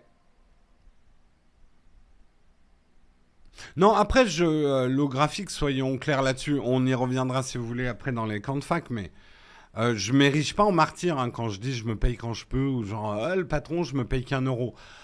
Les patrons qui vous disent je ne me fais pas de salaire, je me paye qu'1 euro sur la boîte, vous mentent. Parce que quand vous êtes patron d'une boîte, que vous avez des parts dans une boîte, vous avez des dividendes si la boîte, elle marche bien. Donc certes, vous ne versez pas un salaire, mais le jour où votre boîte marche bien, ça génère des dividendes. Donc, vous ne laissez pas embobiner par ces patrons qui vous disent qu'ils se payent qu'1 €, qu'ils se payent quand ils veulent. Bien sûr, les patrons ne sont pas non plus des gens qui travaillent gratuitement. C'est juste une autre manière de calculer les choses. Après, oui, la réalité actuellement de Nowtech, c'est que ce n'est pas une boîte qui fait des dividendes. Ça, c'est sûr. Mais voilà, on construit une boîte, bien évidemment, à un moment pour faire de l'argent aussi, quand même. Désolé, hein. Sinon, on monte une assoce. Hein. Voilà, c'est important de... Ça balance les dossiers, ouais. Allez, je vous propose qu'on passe, on va pas perdre les bonnes habitudes, qu'on passe tout de suite à la tartine.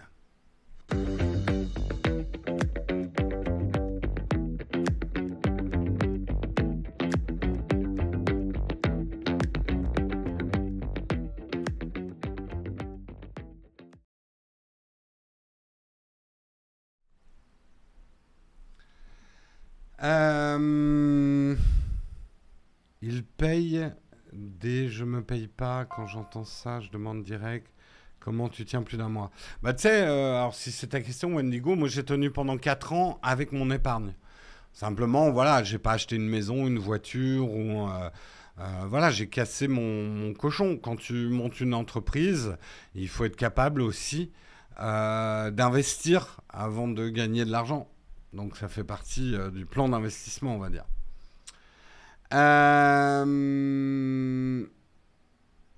Je suis tout seul dans la boîte et j'ai des dividendes. Oui, tout à fait, c'est l'idée. Si vous voulez, on en reparle pendant les camps de fac. J'ai envie de vous parler d'autres choses pendant la tartine et surtout, j'ai envie d'avoir votre avis. On va parler effectivement des anneaux de pouvoir.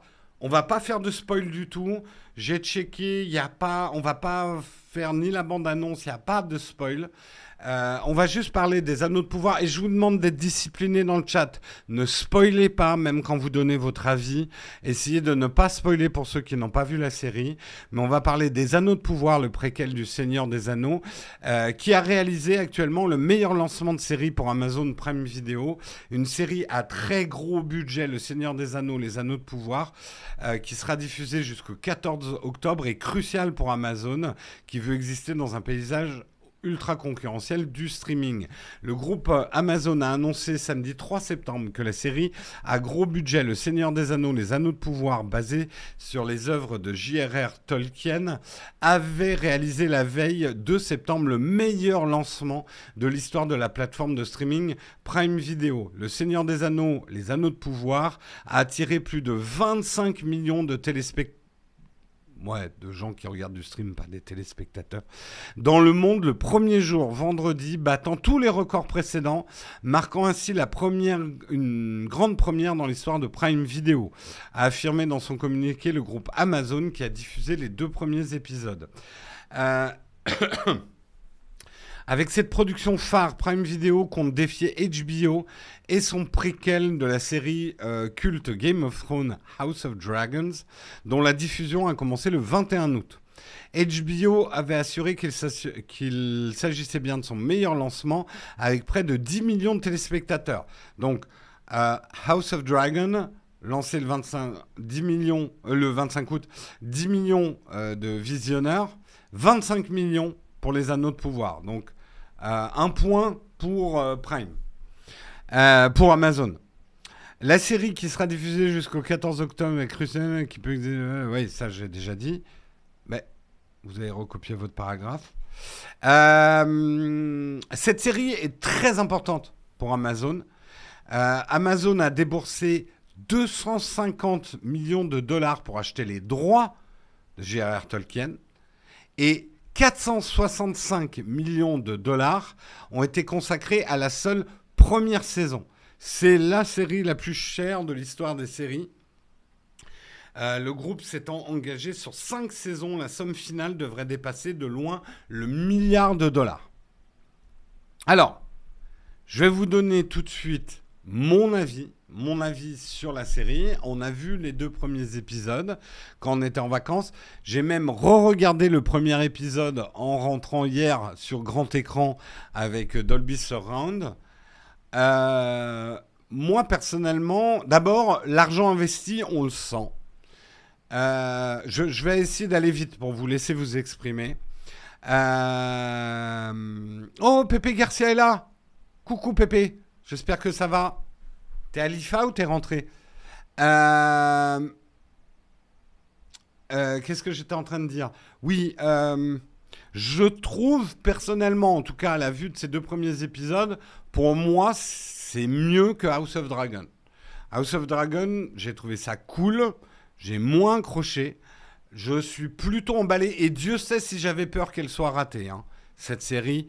Je suis effectivement, comme beaucoup de gens de ma génération, et même des générations précédentes, hein, parce que le Seigneur des Anneaux, ça date quand même...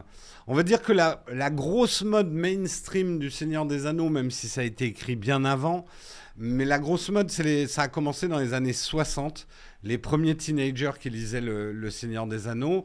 Moi, je suis de la génération Donjons et Dragons, donc bien sûr, le Seigneur des Anneaux, c'était notre livre de chevet, notre Bible.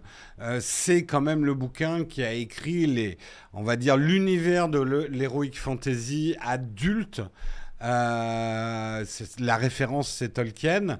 Et les générations d'après, avec les films, moi j'ai pas eu les films dans mon adolescence, c'est arrivé après. C'est le film qui vous a fait connaître le Seigneur des Anneaux. Donc il y avait une pression extrême, hein, sur cette série. Moi, j'ai vraiment bien kiffé. J'ai vraiment bien kiffé.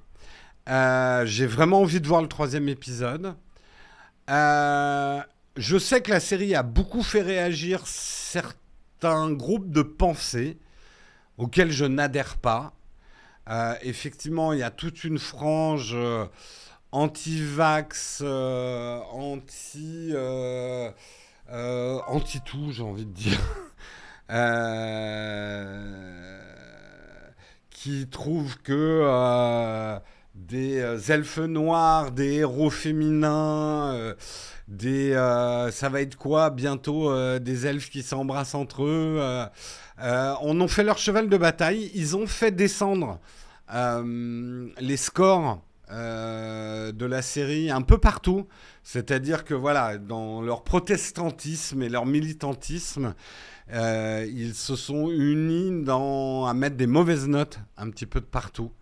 Moi, j'adhère absolument pas. Ouais, c'est vraiment Alors, si je dis anti-vax, c'est que moi, j'ai posé la question sur Twitter, à savoir si des gens avaient aimé ou pas. Et j'ai eu la réaction de certaines personnes disant « Ouais, n'importe quoi, cette série, des elfes noirs, des femmes, machin, c'est du wokisme dans le Seigneur des Anneaux est pas respecté. » Et tu vas voir le Twitter de ces gens-là. Bah, c'est des anti-vax. Voilà, voilà, il y a un mélange, mais c'est quand même le point commun. J'ai dit extrêmement intéressant. C'est intéressant que j'ai eu ce lapsus, ouais. Ben, je te garantis que ça a un rapport avec le vaccin, ouais. Il y a quand même, alors je dis pas tous, mais il y a beaucoup de convergence entre l'anti-wokisme, les anti-vax, voilà. Travesti, non mais, alors désolé, hein, je donne mon avis, certains vont me détester pour ça. Les gens qui me parlent de respect de l'univers de Tolkien, je peux vous dire plusieurs choses. D'abord, Le Seigneur des Anneaux, quand il a été écrit, c'est pendant la Seconde Guerre mondiale. La vision du monde était complètement différente de celle d'aujourd'hui. C'est un univers fantastique. C'est pas désolé, mais c'est pas un livre historique. Quand bien même, et là ça sera encore un autre débat, d'avoir des films historiques plus inclusifs, tant que ça reste romancé, moi ça me dérange pas. Mais c'est un autre débat. Qu'est-ce que Tolkien aurait pensé aujourd'hui? D'où vous pensez déteneur de la pensée de Tolkien? Respecter le livre, le replacer dans son époque? Non. Non, c'est pas comme ça que ça marche. Et justement, ce qu'il y a de beau dans le livre de Tolkien, c'est que c'est pas de la grande littérature.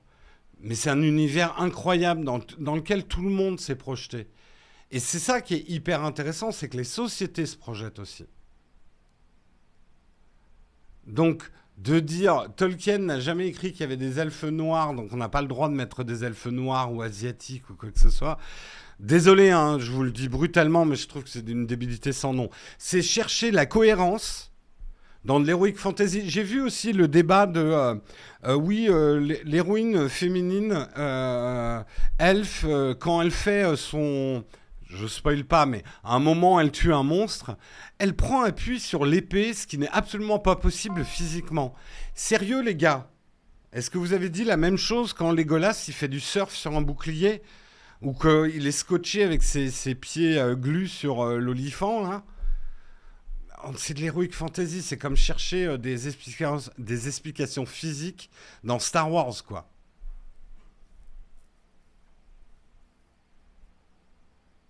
Et franchement, je vais vous dire une chose. Moi, j'ai trouvé ça très cool. Et je me dis que même dans ma tête, il y a un progrès. C'est que, par exemple, les héroïnes féminines ou des personnages plus variés dans ce type de film, ben, je commence à faire de moins en moins attention. J'ai fait attention parce que j'ai vu la polémique. Mais en fait, le fait d'avoir des héroïnes dans Star Wars, dans des grandes licences, etc., j'ai absolument pas vraiment tilté dans ma tête.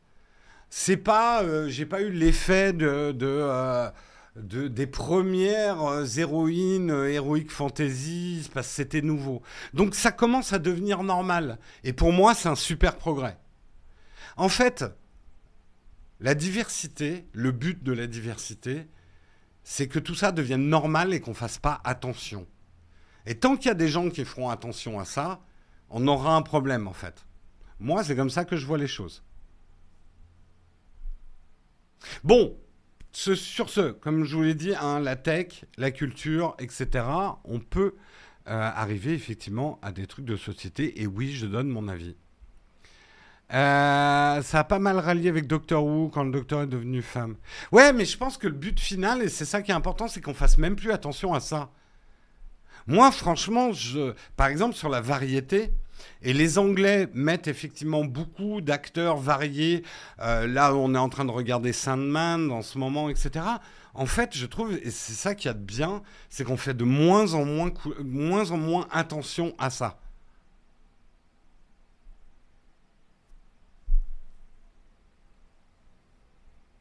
Juste pour info, dans les détours, quand les elfes arrivent au gouffre de M, le premier elfe qu'on voit, on s'en fout en fait. En fait, dans l'absolu, on s'en fout. Tu vois, je pense que Tolkien ne voyait pas les elfes tels que Peter Jackson les voit ou que toi, tu les voyais. L'imaginaire, c'est le territoire de chacun, quoi.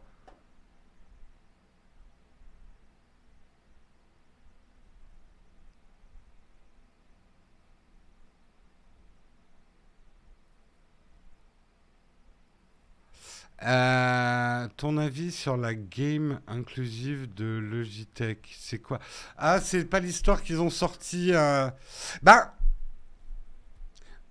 je veux pas rentrer parce que j'ai pas lu spécifiquement la polémique de Logitech. Pour moi, à partir du moment où l'inclusif, le but de l'inclusif, c'est qu'on n'ait plus d'inclusif au bout d'un moment. Vous voyez ce que je veux dire? C'est ça que je pense fondamentalement. L'important dans l'inclusif, c'est qu'au bout d'un moment, on n'ait plus besoin d'inclusif. Qu'on n'y fasse plus attention du tout.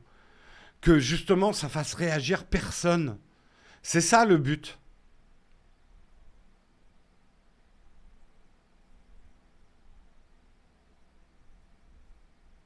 Sandman, j'ai pas trop aimé le début. Je trouve qu'il y a des épisodes intéressants, il y a des épisodes moins intéressants.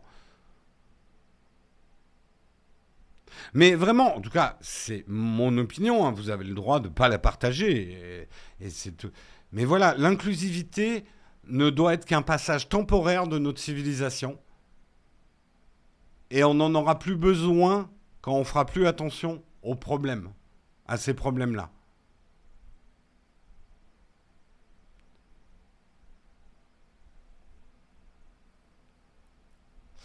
De base, les elfes ressemblaient pas du tout à l'imaginaire qu'on a aujourd'hui, nota bene. Mais tout à fait, les elfes à l'époque de Tolkien, c'était dans certains écrits, et notamment les contes bretons, par exemple, puisque je reviens de Bretagne. Les elfes, c'est des petits trucs avec des ailes. Hein, je veux dire, l'imaginaire vous appartient. Donc respectez la... Enfin bon, ouais.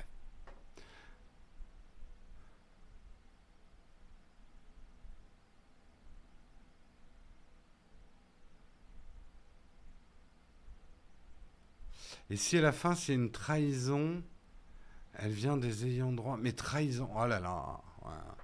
C'est vraiment le genre de débat un peu... Le bronzage... Et on a eu très beau temps, hein, le tutoriel. Hein. À part 2 jours de pluie au début, on a eu très très beau temps. C'est bien un bronzage breton que j'ai.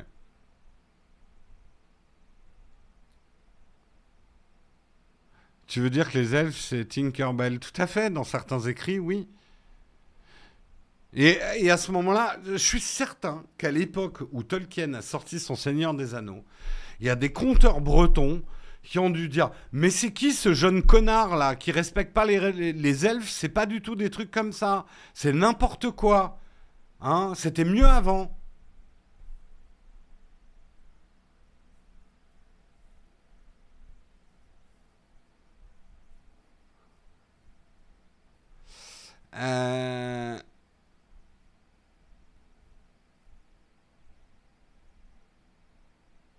Tout à fait, Fabrice. Moi, c'est ce que je pense.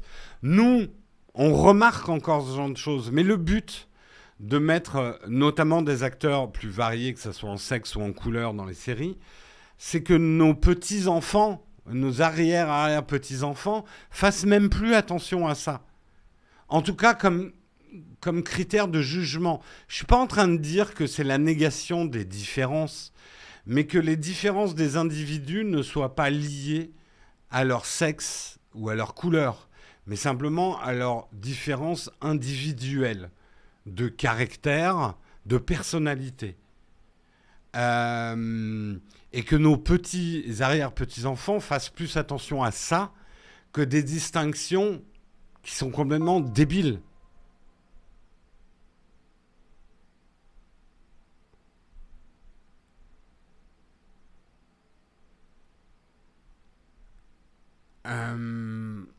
En tout cas, c'est bien de gagner de leur part, vu qu'on est en train de parler que des conneries de Twitter au lieu de se focaliser sur la production de la série. Ouais, mais c'est intéressant de voir, parce que vous allez voir, hein, ça va être un nouveau cheval de bataille de toute une catégorie de gens qui, et je continue à le dire, partagent beaucoup d'idées similaires, QAnon, anti-Covid, anti-wokisme, etc., et qui ont trouvé un nouveau cheval de bataille en attaquant très fort cette série Les Anneaux de Pouvoir. En plus, c'est le méchant Amazon derrière, donc c'est du pain béni.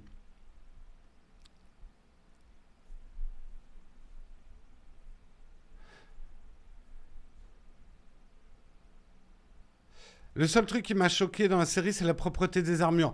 On est au second âge. Là, moi, je suis pas un ultra Tolkien. Je sais que les gens qui connaissent par cœur Tolkien, et notamment le Silmarillion, ont été choqués de la réinterprétation. Pour moi, ça va. Il n'a pas écrit un bouquin d'histoire, Tolkien. Donc... Et même, j'adore plein de séries qui prennent de grandes libertés avec l'histoire. Et pourtant, je suis très féru d'histoire et c'est important d'être précis avec l'histoire. Moi, je m'en fous qu'on réécrive des personnages et tout si c'est une bonne série. Après, moi, je trouve que le second âge, justement, il y a un côté légendaire dans le second âge. Putain, on est en train de parler de la jeunesse, entre guillemets, de Galadriel. Donc oui, elle a une armure shiny. Le Seigneur des Anneaux se passe à une époque beaucoup plus sombre, en Terre du Milieu, avec des elfes qui sont abîmés, des armures qui ont vécu. Là, c'est les Anneaux de Pouvoir, ça prend place dans le second âge, quoi. C'est un âge féerique, quoi, quelque part.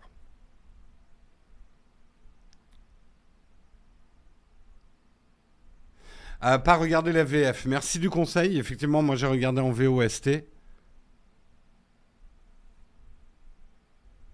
Ouh, on nous a offert 25... Comme j'ai plus le son des subs, il va falloir qu'on le mette. Qui a offert 25... Ah, qui a... merde, j'ai pas vu la notif. Wow! La pluche, 25 subs, merci, ça régale. Merci beaucoup à toi. Un grand, grand merci.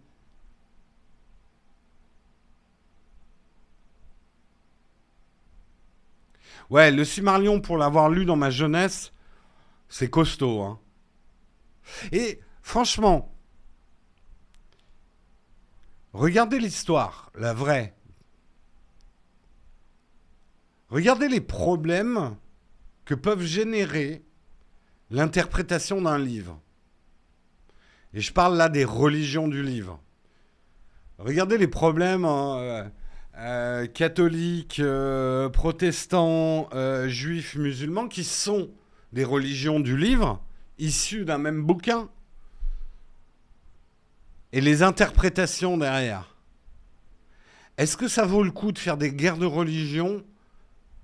Est-ce que Tolkien aurait voulu qu'on fasse des guerres de religion autour de ses bouquins ? Donc, est-ce que vous respectez Tolkien ? Est-ce que ces gens-là respectent Tolkien en faisant et en prenant très au sérieux des... Alors, dans une soirée de geeks, c'est génial de parler de ce genre de trucs. Moi, j'adore. Ah ouais, l'étoile d'Elrond, elle n'est pas au bon endroit, machin. Ça, c'est des soirées de geeks. Mais en faire des pugilats sur Twitter...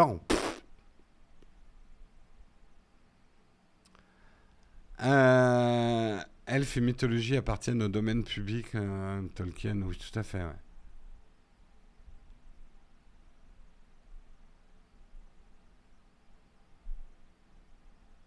Au bûcher, tout à fait.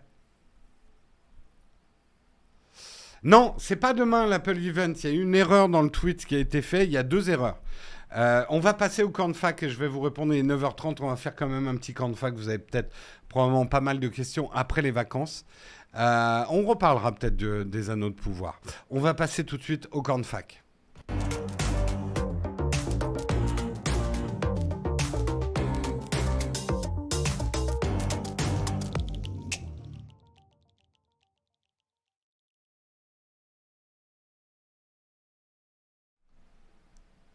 Et je réponds tout de suite. Pour la keynote, qu'on soit précis sur le planning, c'est mercredi. Cette fois-ci, on ne va pas commenter la keynote en direct. Ça sera une after keynote avec Guillaume et Patrick Béja. Moi, je ne serai pas disponible. Comme Apple a changé les dates, ben moi, j'ai un concert ce soir-là. Donc, je ne serai pas là pour la keynote. Je serai là le lendemain matin pour débriefer de la keynote et donner mon opinion. Mais le soir de la keynote, en live ici sur Twitch, ça sera Guillaume et Patrick qui vous feront un débrief de la keynote directement après la keynote.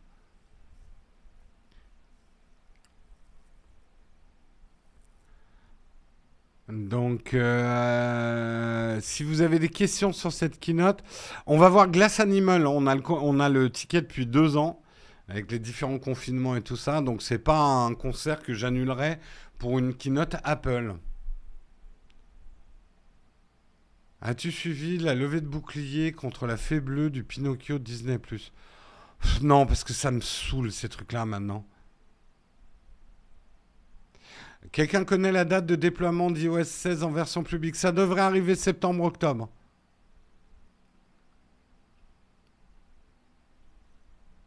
Crie pas trop pendant le concert, oui, pour pas avoir la voix cassée le lendemain, ouais.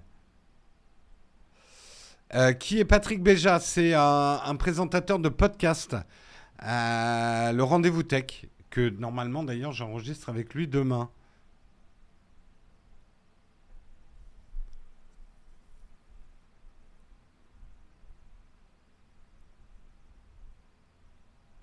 Mais bien sûr que Tolkien, quelque part, était wokiste à l'époque. Il se battait contre des préjugés. Enfin bon, là, on pourrait partir très loin dans... Je sais que Le Seigneur des Anneaux est considéré comme un livre... Je sais parce que moi, j'ai présenté un truc sur Le Seigneur des Anneaux quand j'étais en première.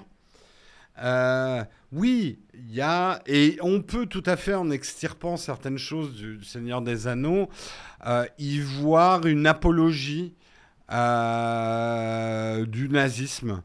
Mais il faut comprendre qui était Tolkien. Tolkien était certainement quelqu'un de très conservateur. Un Anglais conservateur, qui a beaucoup souffert de la Première Guerre mondiale. qui a probablement nié certaines choses de la Seconde Guerre mondiale. Les pensées qu'il avait à son époque sont à restituer. C'est très important de ne pas juger nos aînés avec notre regard de contemporain.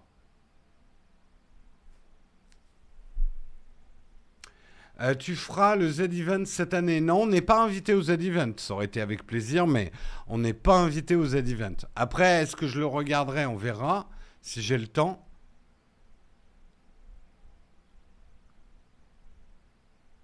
Nota Bene a fait un live de plus d'1h30 avec le spécialiste sur sa chaîne secondaire. Ah tiens, ouais, ça doit être pas mal ça. Je verrai si j'ai le temps d'aller regarder ça. Oui, Canal Plus et TF1, moi j'ai vu que c'était la guerre, on a reçu un mail, vu qu'on est abonné Canal Plus, c'est la guerre. On en reparlera. Peut-être que Marion vous en parlera demain, on verra. Est-ce que vous avez d'autres questions? Apple va-t-il mettre sa connexion satellite sur les iPhone 14, 14 Pro? Bah écoute, on attendra mercredi pour savoir tout ça. On va se garder un tout petit peu de suspense. Même si je pense que mercredi matin, Guillaume vous fera un round-up des rumeurs. Oups, le T9. C'est quoi le T9? Je percute pas. Qu'est-ce que le T9?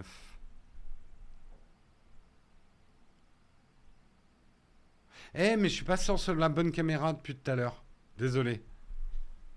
Je me suis pas encore habitué. Des jeux vidéo que tu as essayé pendant l'été, j'ai pas vraiment eu le temps de jouer à des jeux vidéo.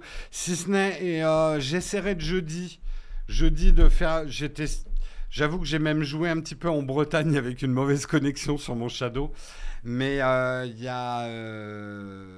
a enfin l'extension de Warhammer 3 Royaume oublié, c'est ça, qui est sorti.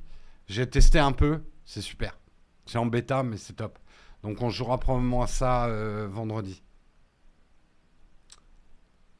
Oui, l'ancien studio, mais ça va devenir le studio plutôt pour les vidéos YouTube. On ne fera plus de live dans l'ancien studio. Là, on a un studio qui est, on va dire, à 90% réservé au live, dans lequel on tournera quand même des vidéos, parce que ce décor est intéressant et ça peut varier, mais qui est surtout fait pour le live. Et allez voir la vidéo. On a fait une vidéo sur notre chaîne YouTube où on vous explique tout le setup de ce studio qui est plus compliqué qu'il n'en a l'air, qui est très très travaillé en fait.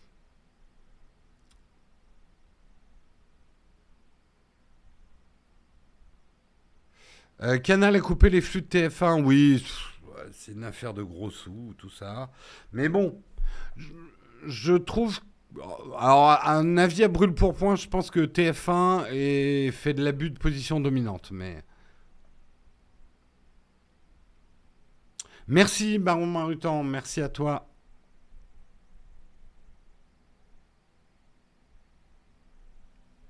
Est-ce que vous avez d'autres questions?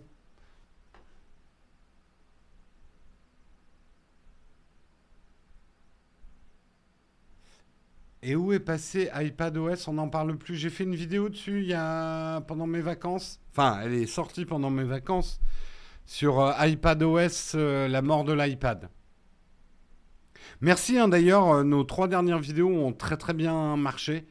On est très contents. Ça remonte notre chaîne YouTube en référencement. Oui, ces 3 vidéos concernant des produits Apple. Ouais, je vous cache pas que c'est beaucoup plus regardé que quand on parle autre chose. Mais les vidéos ont été très bien accueillies.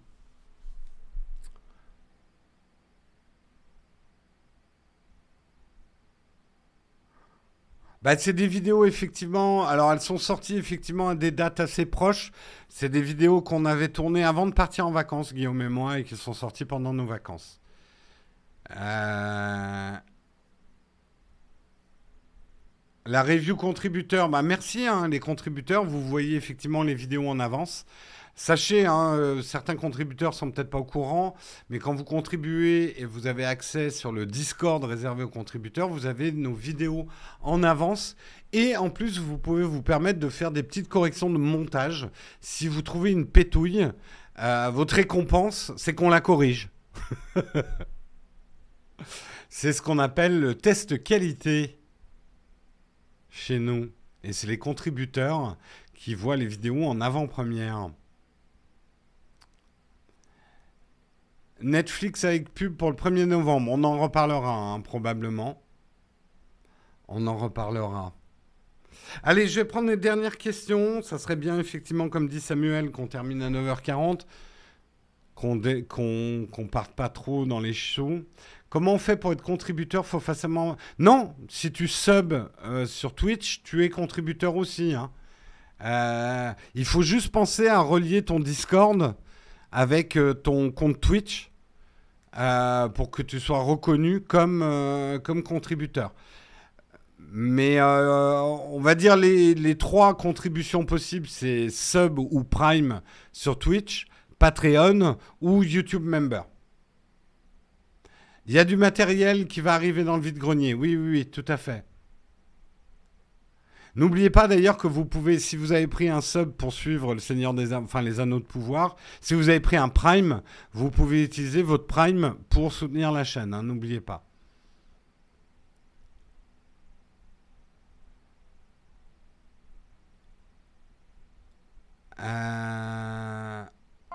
Quand on est Twitch, YouTube... quand on est Twitch Turbo, YouTube... Alors, YouTube Premium, oui. Twitch Turbo, je sais pas. À vrai dire, je sais même pas ce que c'est que Twitch Turbo. Mais YouTube Premium, oui, on touche plus qu'une vue publicitaire. Alors, c'est pas gigantesque, mais c'est quand même... Alors, une vue publicitaire, je te schématise, mais une vue publicitaire, par exemple, va nous rapporter 0,01 €. Une vue d'un abonné YouTube Premium va nous rapporter 0,1 €. Voilà. Ouais, je sais pas ce que c'est Twitch Turbo.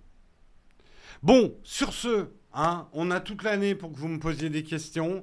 Je suis de retour, moi, dès jeudi matin. Je ferai jeudi et vendredi. Je ne ferai pas le mercredi. Ça sera Guillaume mercredi. Demain, c'est Marion. Je vous remercie beaucoup d'avoir suivi ce mug de rentrée. J'espère que le nouveau décor vous plaît. On n'est pas encore très habitué au changement de caméra. Ça va venir.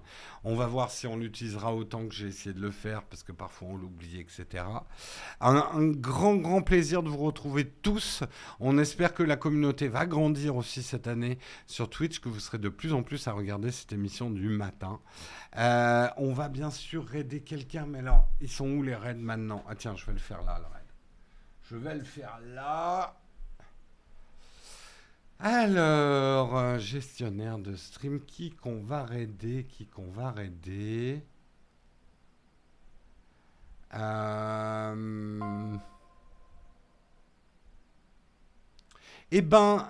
Pépipin, ça fait longtemps qu'on l'a pas raidé, Pépipin. On l'a oublié pendant les vacances, on va raider Pépipin. Et moi, je vous souhaite une excellente journée et je mets le générique de fin qui est où? Il est là.